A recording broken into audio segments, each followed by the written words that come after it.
तो दोस्तों आज सितंबर की 20 तारीख है और आज की इस वीडियो में बात करेंगे बहुत खूबसूरत सी वैरायटी के बारे में। ऐसा पौधा जो परमानेंट है, सालों साल चलता है एक बार लगाने पर। और इसकी कह सकता हूँ कि 3 तरह की जो वैरायटीज़ हैं वो भी आपको नर्सरी में मिल जाती हैं। तो खैर बहुत से दोस्तों ने तो खैर पहचान भी लिया होगा, इसको आलामंडा बोलते हैं। आलामंडा और मैंडेविला में कुछ मेरे दोस्त जो हैं वो कंफ्यूज भी रहते हैं। मैंडेविला भी एक फ्लरिंग वाइन है, आलामंडा भी एक फ्लरिंग वाइन है, लेकिन थोड़ा सा डिफरेंस रहता है। आलामंडा में ये जो खैर आप वैरायटी देख रहे हैं ये बुश वैरायटी है। बुश वैरायटी और वाइन वैरायटी में क्या डिफरेंस रहता है? बुश वैरायटी में सबसे पहले तो जो फ्लावर का साइज़ है वो थोड़ा सा छोटा रहता है, ये देखिएगा आपको आइडिया होगा। लेकिन जो फ्लावर है वो बहुत ज़्यादा क्वांटिटी में खिलता है। बेल वाली वैरायटी में फूल का साइज़ थोड़ा सा बड़ा रहता है, इससे आपको स्क्रीन पर दिखाई भी देगी बेल वाली वैरायटी। इसमें भी फूल बहुत ज़्यादा खिलते हैं, लेकिन ये गमले में बहुत ज़्यादा नहीं खिल पाती, ज़मीन के अंदर बहुत अच्छे से रिस्पॉन्ड करती है। और बुश वैरायटी ख़ास तौर पर गमलों के लिए ही तैयार की गई है। इन सभी पौधों को पूरी धूप पसंद रहती है, ऐसी जगह पर प्लेस करना जहां पर मैक्सिमम सनलाइट मिले, वहां पर ये अच्छे से ग्रो करते हैं। तीसरी वैरायटी रहती है सेमी वाइन। सेमी वाइन क्यों? क्योंकि उसमें जो फूल हैं वो थोड़ी सी हाइट में आते हैं और इसमें एक जो है कह लीजिए कि घनी सी एक टॉपियरी या कैनपी भी आप तैयार कर सकते हैं, उसमें थोड़ी सी हाइट में आते हैं, लेकिन फ्लावर का साइज़ सबसे बड़ा जो रहता है वो सेमी बेल में रहता है। तो इस तरह से 3 कैटेगरीज कह लीजिए, तीनों में जो कलर हैं थोड़े थोड़े डिफरेंट जो है वो मिल जाते हैं। मोस्टली इनमें ऑरेंजिश कलर जो कह सकते हैं आपकी येलो क्रीमिश सी टोन में रहता है, एक पिंकिश सा टाइप में जो टोन रहती है, और एक ये येलो सी टोन। तो इस तरह से मेन जो कलर है वो मिल जाते हैं।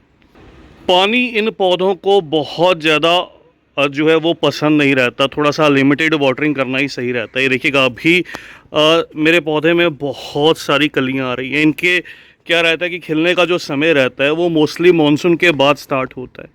तो मानसून के समय तक ये ग्रोथ करते रहते हैं। जब ह्यूमिडिटी हाई होने लगती है उस समय पर ये पौधे खिलना स्टार्ट हो जाते हैं। और सर्दी के मौसम में ख़ास तौर पर बताऊं तो ये पौधे क्या होता है, इन पौधों में एक प्रॉब्लम आती है, वो आती है डाई बैक की। इनकी जो ब्रांचेस हैं वो सूखने लगती हैं जहां एरियाज़ में ज़्यादा सर्दी पड़ती है, थोड़ी थोड़ी ड्राई होती हैं और धीरे धीरे मरने लगती हैं।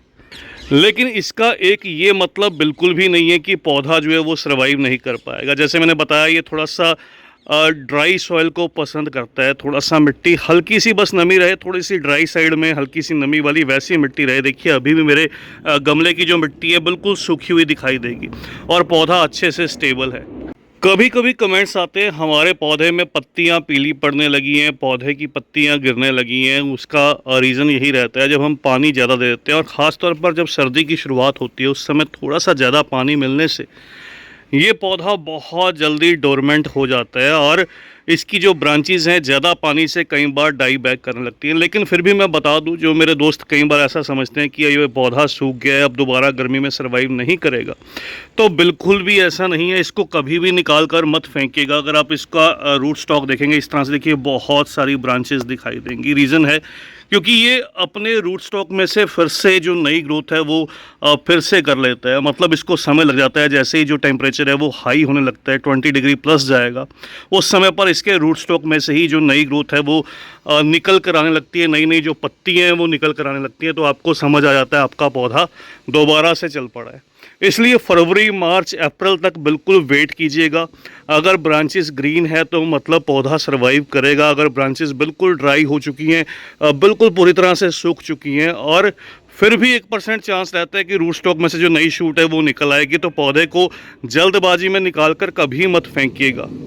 तो ये बात तो हुई देखिएगा क्लाइमेट की, पानी की, मिट्टी वेल ड्रेन्ड दीजिएगा, हल्की सी जो ड्राई साइड में रहे, मतलब रेत सैंड की क्वांटिटी आप इसके अंदर ऐड कर सकते हैं जिससे मिट्टी जल्दी से सूख भी जाए अगर आप पानी दीजिएगा। थोड़ी सी कंपोस्ट भी ऐड कीजिएगा, थोड़ी न्यूट्रल से एसिडिक सॉइल इन पौधों को पसंद रहती है।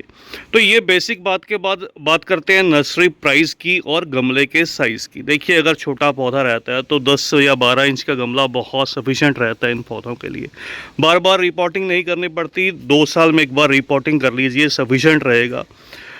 नर्सरी प्राइस की बात करूं, छोटे पौधे तो 60-70 रुपीज़ में मिल भी जाते हैं। थोड़ा बेल वाली जो वैरायटी है वो 100-150 की रेंज में भी दिखाई देती है। इसमें वेरीगेटेड वैरायटी भी आती है, वो थोड़ी सी कॉस्टली रहती है।